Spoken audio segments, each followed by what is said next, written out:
Loni road MIG flats की बात करें तो यहाँ पर चुनाव हुए आरडब्ल्यूए की तरफ से और देखने में आया कि ऐतिहासिक जीत हासिल करी और मैं ये कहूँगा कि चौथी बार सुनील गुप्ता जी को जनता ने चुना, आरडब्ल्यूए के लोगों ने चुना और बम्पर जीत हासिल करने के बाद में पुनः ये अध्यक्ष बनाए गए हैं। सुनील गुप्ता जी, बहुत बहुत शुभकामनाएं भारत टीवी परिवार की ओर से। चौथी बार आपका ये जिम्मेदारी मिली है अध्यक्ष पद की। धन्यवाद आपका और आपके चैनल का भी, और आपके चैनल के माध्यम से मैं अपनी कॉलोनी वासियों को हृदय से बहुत धन्यवाद देता हूं कि उन्होंने जातिवाद के खिलाफ होकर वोटिंग की है। क्योंकि हमारे कॉलोनी में पिछले 2-3 बार से जातिवाद का जो फंडा उठाने वाले लोग हैं, उन्होंने कॉलोनी में ये माहौल पैदा कर रखा है कि अगर किसी का छोटा सा भी काम होता है तो ये लोग देखते हैं कि वो किस जाति का है जी, तभी हम काम करेंगे। ऐसी स्थिति में यहाँ ये छोटा भारत है हमारी एमआईजी जी, और मैं तो पिछले 30 साल से इसमें रहता हूँ।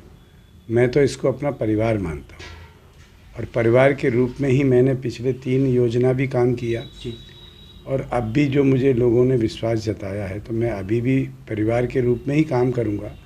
जो लोग जातिवाद की बात भी करते हैं उनको साथ भी बैठ के बात करनी है, क्योंकि कॉलोनी में हर समाज का व्यक्ति रहता है। बिल्कुल ठीक बात। और वेलफेयर एसोसिएशन है ये, यहाँ कोई जातिवाद की लड़ाई नहीं है। अगर जाति मेरे बारे में लोग कहें कि भाई वो बनिया हैं जी, तो मैं पिछले चुनाव में मिस्टर बीपी निगम यहाँ से चुनाव लड़े थे जी। मैं उनके साथ ब्राह्मण के खिलाफ था जी। क्यों कि मैं जातिवाद पर भरोसा नहीं करता।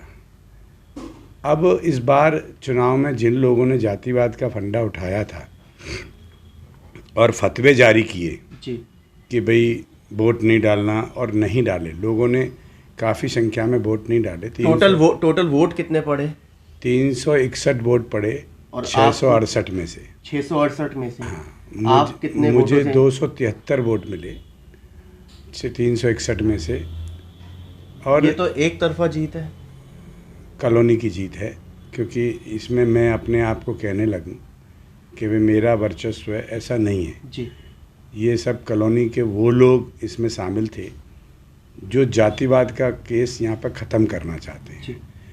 यहाँ कल मुझे एक सबसे बड़ा दुख इस बात का हुआ कि बड़ी बड़ी सोच के रखने वाले लोग जो बाहर जाके जातिवाद की बात करते हैं कि नहीं भाई जातिवाद नहीं होना चाहिए, जातिवाद नहीं होना चाहिए।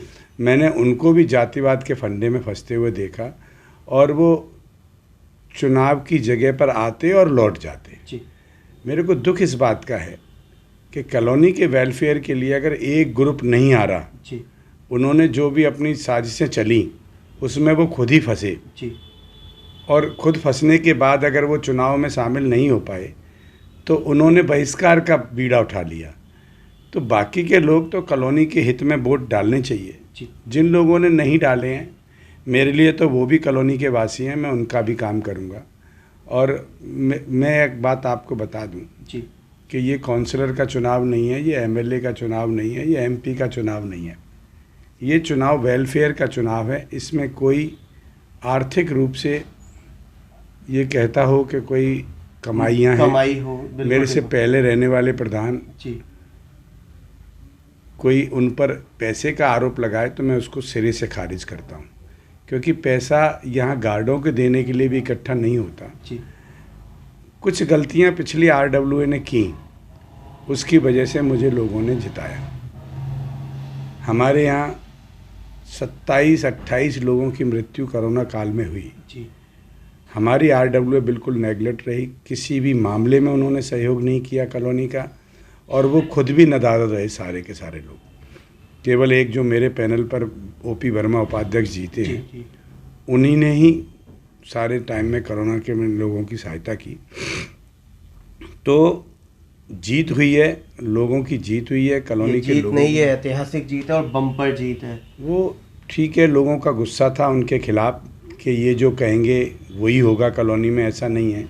कई लोगों ने तो मेरे को ये कहा कि हमारे कल घर में सब्जी क्या बनेगी, ये वो लोग तय करेंगे।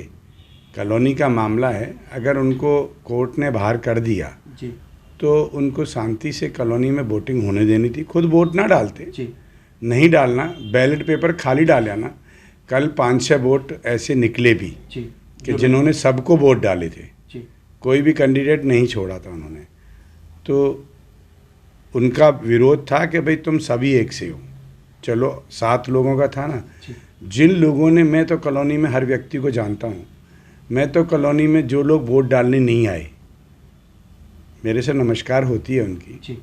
और जबकि छुट्टी का दिन था। यस, कॉलोनी में घूमते रहे, वहाँ आके बैठ गए, वहाँ आके बैठ के चले गए।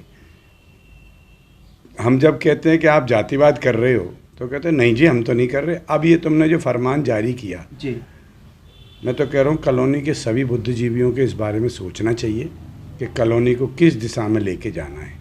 सुनील जी, अब बात करें एजेंडे की, क्या अपना एजेंडा था, क्या लेकर के अब हमें इस कॉलोनी के सुधार के लिए, वेलफेयर के लिए क्या कार्य करना है? राहुल जी, मैं आपके टीवी के माध्यम से एक बात कहना चाह रहा हूँ। जब मैं यहाँ पहली बार 2004 में या 5 में मैं प्रधान बना जी, तो यहाँ पार्कों की बड़ी दुर्दशा थी जी 25 रुपये महीना हर फ्लैट से आता था, वो भी केवल 125 फ्लैटों से आता था। मैंने 25 रुपये से लेके 50 रुपये तक मैंने इसका चार्ज रखा जी 50 रुपये में 850 पौने 900 लोग देते थे, उससे मैं कॉलोनी चला रहा था। आरोप तो कोई भी किसी पर लगा सकता है, पर मेरा कहना यह है कि मैं आरोप नहीं लगाऊंगा जी। पर पिछली दोनों RWA ने जातिगत होकर काम किया और कॉलोनी पर ध्यान नहीं दिया। मेरा काम पहला ये रहेगा कि मैं कॉलोनी के कामों पर ध्यान दूंगा जी, क्योंकि RWA पर कोई बजट नहीं होता। बिल्कुल ठीक बात। हमें काउंसलर, MLA, MP के ऊपर निर्भर रहते हैं। हम उनसे रिश्ता बना के, सौभाग्य से बात यह है कि भारतीय जनता पार्टी का मैं कार्यकर्ता हूँ और भारतीय जनता पार्टी के ही तीनों यहाँ पर प्रतिनिधि हैं। तो मेरी कोशिश ये रहेगी कि जो भी चीज़ें कॉलोनी में आएँ तो वो हमारे MLA, हमारे पार्षद, हमारे सांसद की तरफ से सहयोग हो के आए। फिलहाल तो शायद सड़कों की व्यवस्था यहाँ पे काफ़ी चरमराई हुई है। सड़कों के मामले में भी मैं लगातार काउंसलर से बात करूंगा और जल्दी से जल्दी यहाँ सड़कें बने। जो टूट फूट हो रही है वो तो मैं अभी 10-5 दिन में ही रिपेयर कराऊंगा। नई सड़क जब भी बनेगी और जल्दी ही से जल्दी बनेगी। साफ सफाई को लेकर के भी है, अभी जल भराव की समस्या आपके लोगों के सामने रही कि डूबा रहा। जल भराव का कारण हमारे ये सामने का नाला है और ये नाला ओवरफ्लो होकर हमारी कॉलोनी में घुसता है। जी, ओवरफ्लो ना हो इसके लिए मेरे पास प्लान है। मैं उस प्लान को, क्योंकि अब तो बरसात का समय नहीं है जी, बरसात के समय होने से पहले उस नाले की सफाई हो जाए। मैं अपने विधायक जी से निवेदन करके, क्योंकि ये PWD के अंडर में आता है नाला, तो विधायक जी से निवेदन करके ये नाले की सफाई कराऊंगा।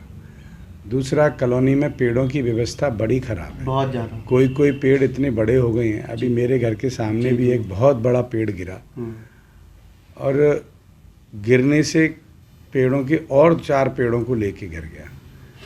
अब कॉलोनी में व्यवस्थाएं बहुत बिगड़ी हुई हैं। मैं कोशिश करूंगा, बाहर के लोग गाड़ियां भी बहुत खड़ी कर, चोरी चकारी का भी यहाँ पे मामला बहुत तेजी से, चोरी का भी है। देखिए, मैं आपको बता दूं, कोई भी चीज़ RWA के पास नहीं होती कि कानून व्यवस्था। हमें केवल इसका रख रखाव का ध्यान रखना है जी।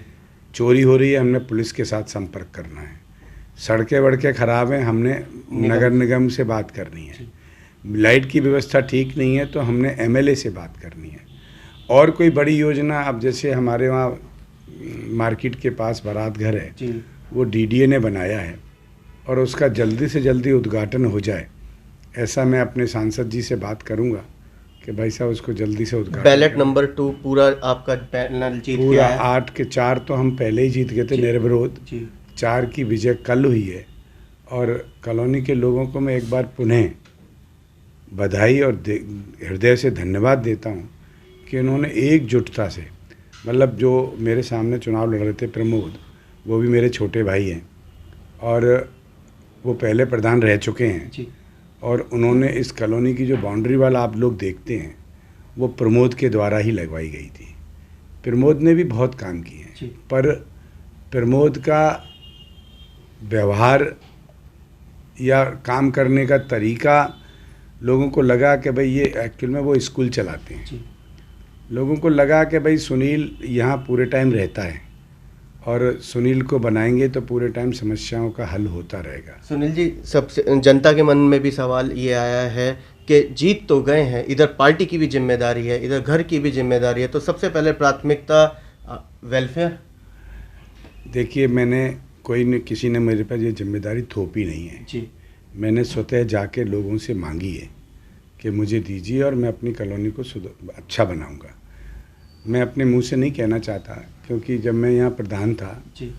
तो दूर दूर तक ये बातें होती थी कि भाई उस कॉलोनी में जाओ, आप बाहर का आदमी घुस नहीं सकता। जी। क्योंकि उसके लिए मैं अपने गार्डों को भी अपना साथी बना के रखता था। बिल्कुल ठीक। अब इन एसोसिएशन ने जो किया कि गार्ड बेचारे वही कलेक्शन कर रहे हैं। जी। अब वो कलेक्शन करने जाएंगे तो गेट पर कौन ध्यान देगा। यहाँ तो स्थिति ये हो गई थी, क्योंकि मिस्टर निगम जो बहुत बड़े अधिकारी थे डीटीसी में, अब उनको तो फुर्सत थी नहीं, बाकी के लोगों को काम करना आता नहीं था, बाकी के लोगों का स्टेमिना नहीं था कि वो यहाँ पर कॉलोनी चला सकें। स्थिति ये है कि भाई मुझे प्रधान बना दो, मुझे जनरल सेक्रेटरी बना दो, मैं काम करूँ ना करूँ, मेरे समाज के वोट मेरे पास हैं। मेरा कहना ये है, केवल आगे भी चुनाव होंगे, ऐसा नहीं है कि मैं ताजीवन बन गया, आगे भी चुनाव होंगे और समय पे चुनाव कराऊंगा। ये 4 साल बाद ये चुनाव हो रहे हैं। आप ये देखिए कि आप ही बने रहें, इसके लिए आप काम अच्छा करें। काम अच्छा करेंगे तो आप बने रहेंगे, काम अच्छा नहीं करेंगे तो आप हट जाएंगे। तो ये थे हमारे बीच में सुनील गुप्ता जी, जो कि मैं ये कहूँगा चौथी बार ये जीत करके आए हैं। और सुनील गुप्ता जी के लिए तो हम ये कहेंगे, क्योंकि बताया और देखा भी गया कि जाति धर्म पर चुनाव निर्भर हो गया था, लेकिन जनता ने, यहाँ के लोगों ने, यहाँ के RW ने समझदारी दिखाते हुए, कहते हैं ना कि जनता ने दिखाया दम और सुनील गुप्ता जी वापस आ गए। कैमरामैन पवन शर्मा के साथ राहुल शर्मा, भारत TV के लिए।